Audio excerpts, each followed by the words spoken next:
Our next guest currently works in the music industry. She is also a singer, songwriter, and a Nashville recording artist.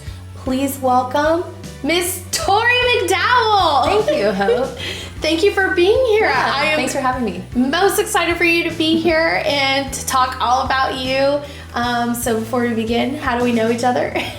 So we met in North Georgia several years ago. Yes. I knew we both really loved music and did all that kind of stuff, but I don't think I knew how involved or how big both of our goals were, and now we've kind of reconnected and are writing and working on a lot of cool projects together. Yes. I really want to get into the nitty gritty of all that. Yeah.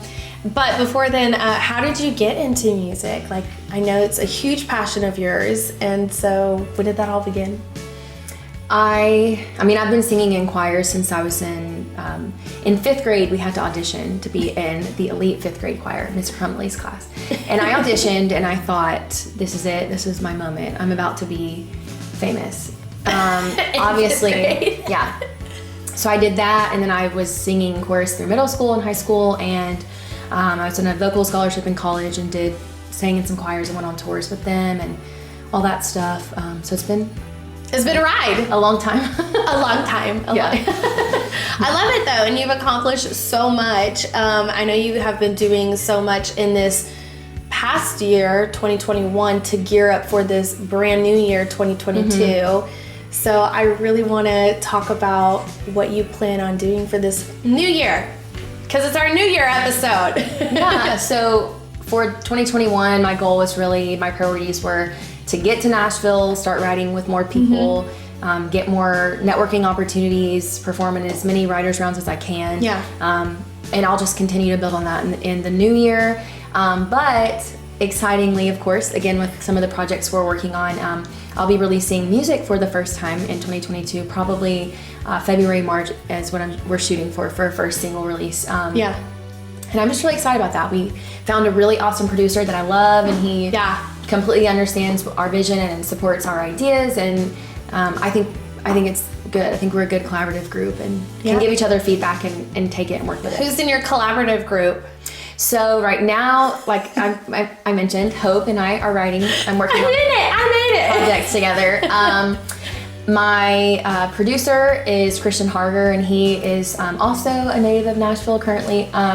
And then Caroline McGowan, who also lives in Nashville, and Kimberly Linville, who lives in Charleston, but we Zoom and write together. And so those are the 3 primary writers I'm working with right now on the upcoming release projects with Christian producing.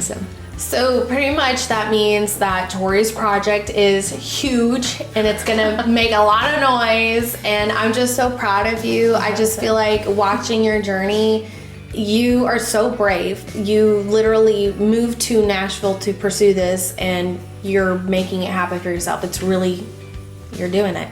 You're living the dream. I'm trying every day. You are. Yeah. So songwriting, what is your steps or process, or like how do you come up with your themes and ideas? Well, I think most writers probably pull from their own experiences or experiences of people they love, or stories they've heard from them. So that's primarily where most of my inspiration comes from. But I will say, most of the time I think of hook ideas or melody ideas or whatever the most inconvenient times, like when you're driving, or in the shower, or you're in a rush and you're running late for something, and that's when I'm gonna be like, oh, I gotta write this down. So normally it starts from a really terrible voice note recording that I think of in the most inconvenient loud area ever, and I have to whisper into my phone to try to get it. And then I pick Which I think you have sent me. And those are like locked away. Those cannot be shared. I have to be really quiet, but listen to this. I just thought of this, and I have to record this right now because I will forget.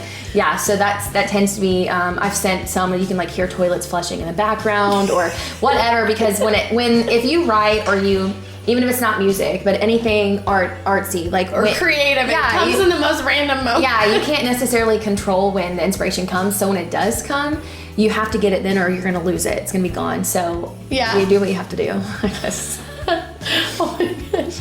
I don't know. I think you're so talented, and I I love the topics that you choose because you really pull from a place of, I mean, I don't want to say personal because it's so casual, but it is personal though. It's pretty. It is very personal. So I think a lot of people are really going to resonate with what you have to say and the stories that you want to share. And the way that you write and the way that you think, sometimes I go, and I've literally said to you, like the last trip I went up to Nashville to see you, I was like, wow, I never even thought of it that way. So I definitely feel like everybody else is gonna find it to be really special, and I'm just really proud of you. Thank you. And I'm excited for you. I cannot wait. I'm really excited. You're the rising star. And this work is just as much something. It's not just only mine. I mean, you've contributed a lot, and Kipper and Caroline have too. Yeah. I'm really excited though. It is a lot of personal stuff. I think some people will be surprised, and I think it's an opportunity for people who do already know me to learn more, or people who don't to maybe they just know me in passing, or but I'm excited. I'm really excited. I'm really excited for you too. Okay, so being that you're a songwriter in Nashville, what are some things that you do? Like, what kind of lifestyle does that entail? So I didn't prep you for that one, but I tell people that when I'm networking or just friends that I have in town, I feel like I work like 60 or 70 hours a week, but really my full-time job is 40 of that I am compensated for, and the other 20 plus is for free. I don't. It's for your love of music and your networking and performing. Yeah, for sure. So I work 9 to 5 at a music business firm downtown. So we do a lot of essentially money management for artists, instrumentalists, people who do PR in the music industry, even makeup artists, videographers, photographers, all kinds of industry professionals. We make sure that they pay their bills, that their PRO payouts are correct, royalties are all in line. So in my 9 to 5, I learn a lot about the day-to-day things that people don't necessarily enjoy. We don't think about. That sometimes creative minds have a hard time doing. But I'm like a bridge in the middle where I'm really. That's what's so special and unique about you is like you're responsible and creative. I'm a type She's the whole package. I'm a type A person, like color coding, labels, lists. That is me. However, I'm in this constant internal battle because I'm also a creative person. So it helps me. I'm learning a lot about music law and all those things during the day, and then when I get off work, it's pretty typical that I go straight from work to around to either myself to play or to support friends that are playing. Another thing too that to get rounds in Nashville is you can't just go and sign up for rounds. I mean, you kind of have to be introduced to the people who organize these rounds, or all that. So even if I'm not playing, or even if my friend's not playing, but it's a new location that I would like to be able to get in, I'm going to go and meet the promoter, the organizer, so that I can figure out what I need to do to get added on their roster, basically. And that's really good advice for you that you have taught me, because I was totally under this impression that, I can just walk in and do a songwriting round, and you're like, no, you have to have someone vouch for you. And so I think what a lot of people don't understand is a lot of artists in Nashville, or who do this professionally wherever they are, you do have a 9 to 5 job. And then when you do go and you perform, it is an honor and a privilege to be there. And even though you're not paid to do it, it's a huge... You're paid. It's an invitation. Your compensation is really growing your following in whatever capacity and the opportunity. And then networking with people that can get you a slot. Or I'm really thankful for some of the friends that I've made. Thankful for all the friends I've made. Not all of them are music people, which I think is important to not only have. You'd want separation, but a lot of them. Once they hear your stuff, or they write with you, or they hear you perform somewhere else, they will then be more inclined to tell the promoter they know, or the organizer they know, oh no, she can do this, she's capable. Some places it's easier than others. But yeah, that's what I do almost at least 2 or 3 times a week. I'm either playing somewhere or I'm going to network. I'm also a part of some other groups that are specifically networking events, so nobody's playing any music at all. It's really just events where people that work in the industry are there, and that could be anywhere from they work at a label, they work at a PRO, they work in management, PR, whatever it is. But I attend those, and they have those events monthly, but there's multiples that I do, so I always make sure to go to all those as well. So I would say, like, on average during the week when I get off work at 5, I never go straight home. Like, you were always working. I mean, you were always literally doing something. You are one of the most dedicated, most professional and passionate people who is doing this. So I try. Sometimes I do go straight home when I know that I have to check myself and think, if you go to this networking event tonight, are you going to give your best? Do you need it? Sometimes you have to take that break and know that in yourself. So unless I'm feeling completely like I have no energy and I can't do it, I'm going somewhere after work. But you do a really great balance. And on top of that too, you're genuine. And I think that's why a lot of people are they gravitate towards you and they want to work with you.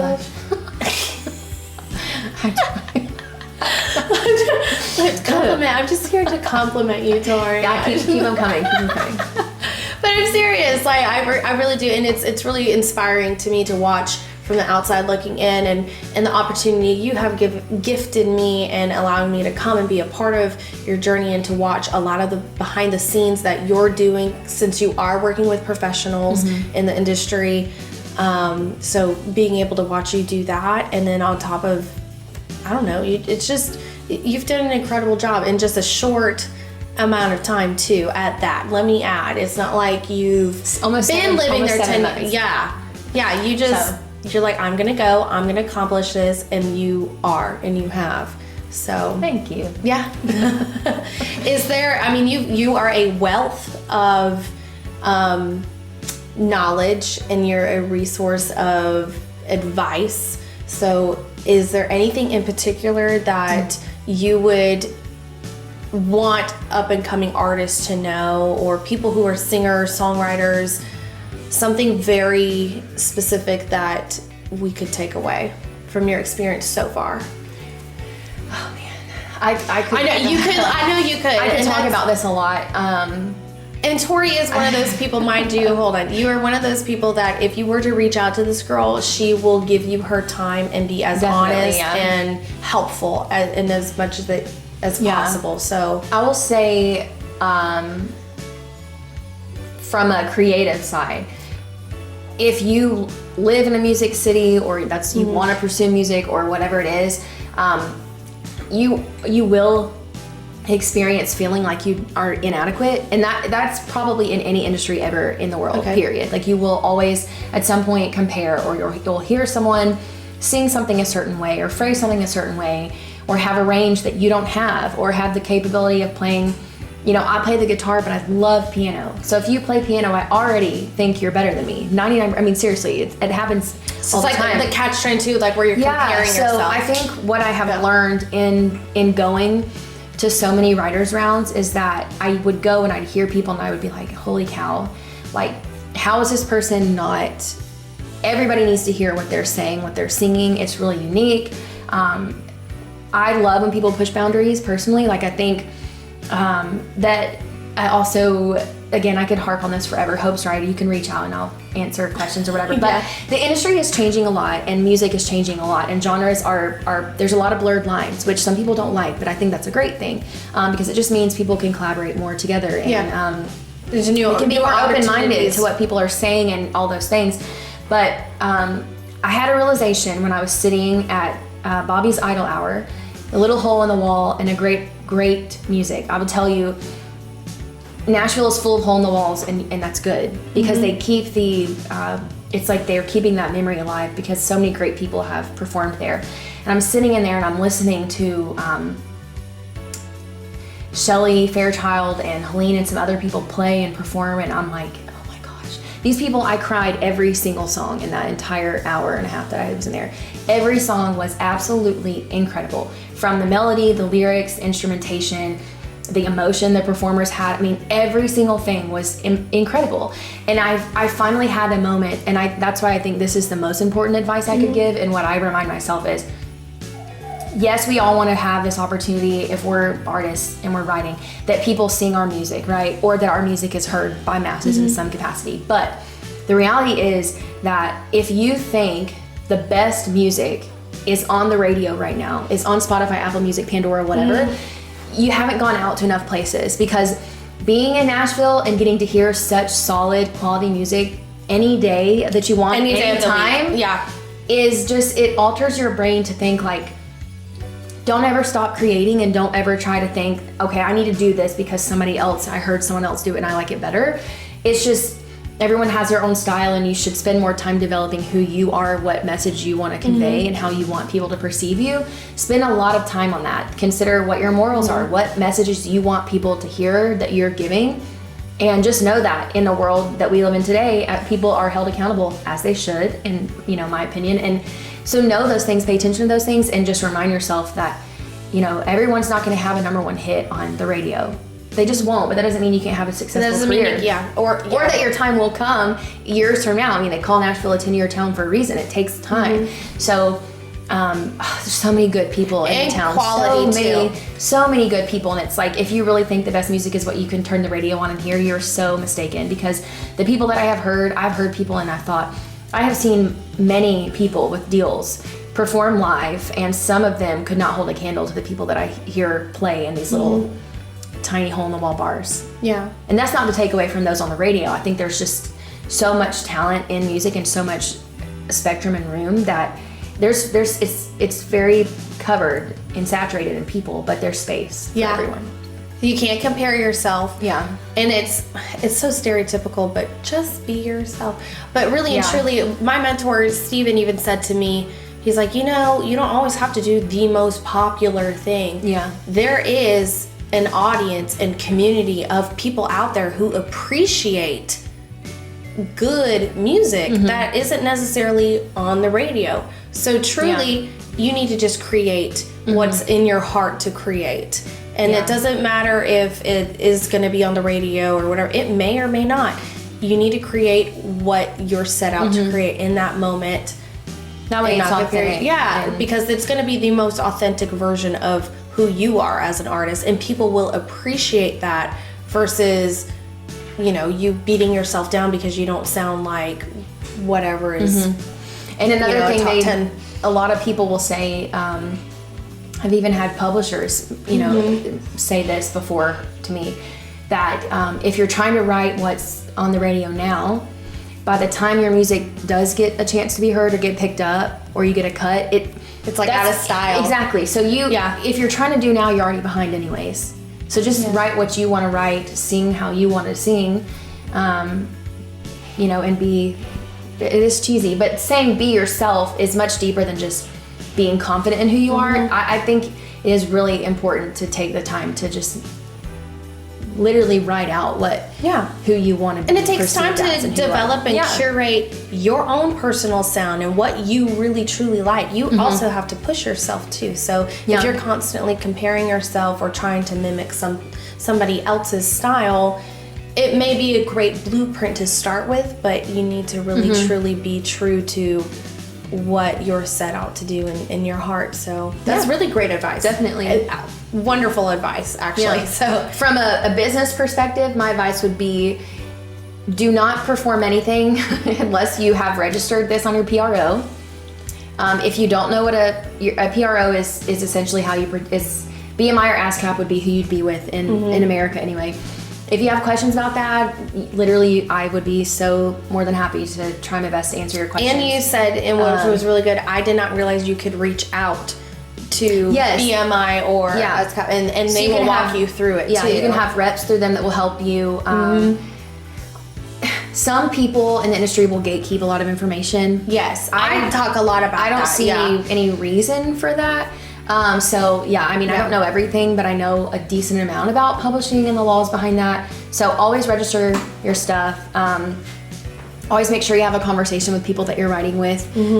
Just like before we wrote together, we talked about how we feel about things, again, about what messages we want to convey. What is the ownership going to look like for this music that we're writing? What are our intentions with these songs? Are we writing to pitch to a publisher? Are we writing for one of us to use the song, or do we already have someone in mind? Like, these are conversations that you should have, because in my experience, in my career anyway, most of the time when people have run into issues, it's always because they didn't ask questions that in hindsight are like, oh, why didn't I think to ask that? Why didn't I want?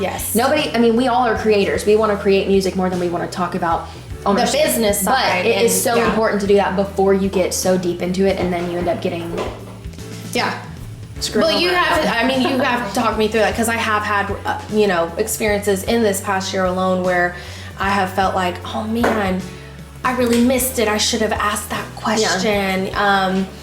That would have been helpful to have known, or, those are things that as a musician or an artist, I wish there was, I guess, kind of like a list of, these are questions that you need to know and ask, or be prepared to know before you do said thing. And you've even like gone over what a contract looks like, or when is it an appropriate time to ask for a contract, and so, like, there's a whole etiquette behind it. And I know that not only am I intrigued by that, but I know a lot of other people are, just because it is so gate kept. And I think a lot of why I find these interviews to be so important to me is because I want others to feel as though they have a place in a community where if you don't know a certain question, or if you're looking for a certain person for this or that,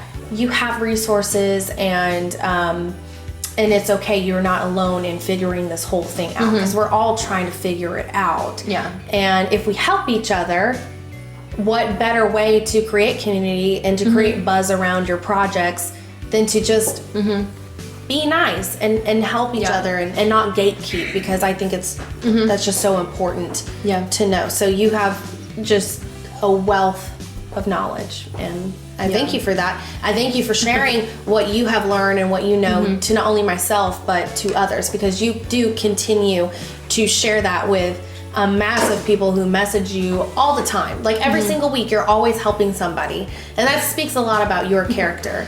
So I think I say, and even when we were talking about some stuff that you were trying to decide, like, making those mistakes, not asking those questions is a rite of passage, I think. Everyone has done that, where they've thought, they're kicking themselves because they didn't do what they didn't realize they could protect themselves better. So if that has happened to you, welcome to the club, right? Like, we've all welcome been to there. the club. Congratulations, you like marked off the first list on being a musician. Like, you have to, you're gonna mess up. But because I also had my experience with that, and I felt like I didn't, at that time, I was younger, I didn't have the knowledge that I have now, I didn't know the people that I know now, I felt like I didn't really know what to even do. And now I'm like, well, I wish that someone would have said, actually, it's not really that hard to do X, Y, and Z, or whatever. I wish that I would have known those things. So that's why have no reason to gatekeep things. And it's important to have these kind of conversations too, and to keep the floor open. So for sure. No, I agree. And you even had a meeting with another artist out in Nashville. So what is her name? Peyton Porter. She is super talented and so kind. But her advice that she gave to you, I really want you to share that too. So as a person who if you write songs, even if you are kind of like Hope and I, where you write and you also do your own music on the side and release music too, the idea that you might be writing with people who if you're like me, you get imposter syndrome and you think, I'm not good enough to write with these people, or I didn't think of the hook, so I didn't think of anything good enough, or I only contributed one word. She phrased it in this way, and I absolutely loved it, like saved it in my brain. Anytime you're in a room, hold yourself as if they are just as lucky to be writing with you as you are with them, number one. And number two, just make sure that you leave a fingerprint. Even if it's you only put in a couple of words, or you brought the energy that helped motivate and bring the song to life. You just make sure that what was created in that room could not have been done if you weren't there. And I don't know what it was about hearing her say that, just like took so much weight off my shoulders. I was like, wait a minute. Yeah. So it's not my responsibility to write all the words and the melody and everything, right? Because it's a collaborative thing, but you feel like, oh, well, she contributed 10 words already and I've only done 2, so I suck. And that's not really how it should be. No. And I know that in my head, logically, but logic goes out of the window when you get anxious, right? So her advice, I just loved the way she phrased that, to just be, wow, remember that. It's just, even, it like makes me get chills all over again. I'm like, oh my gosh, that is really good advice. Like, it really is. So just leave a fingerprint. It doesn't matter. It could be your pinky fingerprint, your thumb. It doesn't matter how big it is. Just leave a mark so that people when they say, look back at that time, it was a song. It wouldn't have happened without you also being in the room. And I feel like that when I reflect on like some of the stuff we've written, it's like, well, maybe I had this hook for one of the songs specifically. I wrote the hook years ago, or some of them, you know, you totally redid it with me and you contributed so much and made it even way better than whatever I originally put, which is totally true sometimes. And it's like, did we each contribute 50-50? Literally, no. But that doesn't matter, because ultimately, hindsight 2020, it couldn't have been done if we weren't both there contributing. Right, it wouldn't exist at all had we not come together and just try to work on it. So in some of the songs, I left a thumbprint, you left a pinky, and vice versa. It doesn't matter as long as, you know, we are all making sure that we bring what we can to the table. And I was like, oh my gosh, okay, I feel so much better.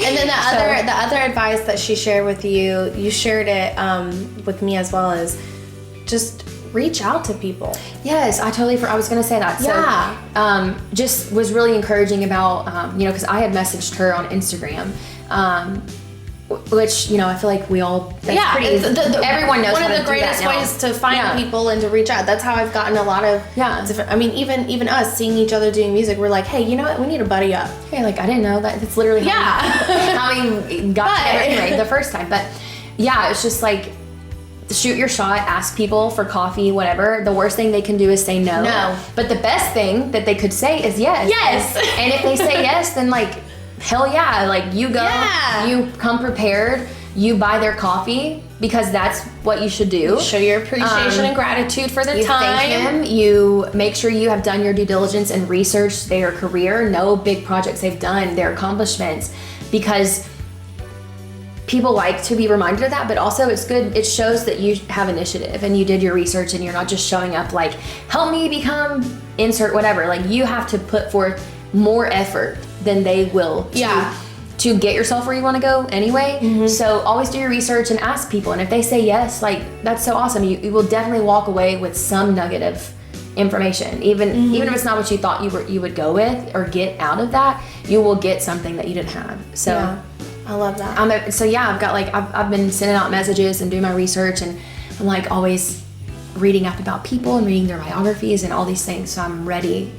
Like, if I run into Carly Pierce at a bar one day, I'm gonna be like, I know everything you've ever done in your whole life. What am I gonna choose to talk about? You study it. You are a true... I'm like textbook doing research. Like, okay, what do I need to know? Historian. You are a true music historian at this point. But that's great, because you can use that to your advantage, because you love it. Like, we love it. We love learning about I love learning about you and your music and what you do, and it's just like, it's like geeking. I always compare it to like, oh, I could talk about music and the business all day long. Why? Because I could geek out over this. It's a passion. Like, we love it. But how you have been able to go about it is just so clean and unique and professional, and you have taught me so much, and I feel like you can teach so many others so much. So I'm really excited for you. Thank you. In this new year, because not only are you going to release music of your own, but I feel like the impact you're going to make with your surrounding community and people around you is really going to be huge. And I think you're a dime a dozen, like, or no, good. That's the wrong term. Dime a dozen. Wait, is that common? No. Or not common? I think it is. It's the wrong thing. I don't know. Joe is saying no. I can't remember. I don't know. You are a gem. There you go. Yeah. A diamond in the rough. That's what I was trying to say. Okay, there you go. A diamond in the rough. We'll take that one, yeah. You're a diamond in the rough. And I'm just so happy to call you friend. Yes, thank you. So you guys can follow Torrey, follow her story. I'm gonna put all of the links to her socials down below so that you can follow her and see her story unfold. And please be sure to reach out to this girl. Mad props. Thank you for happy to help you. kicking off the new year with me. And Yeah, thanks I'm for having excited. me. This 2022 is gonna be a ride. Yeah, girl. Well, y'all have a wonderful New Year's, and we will see you soon. Torrey McDowell. Thank you. Thank you. Bye. Bye, y'all.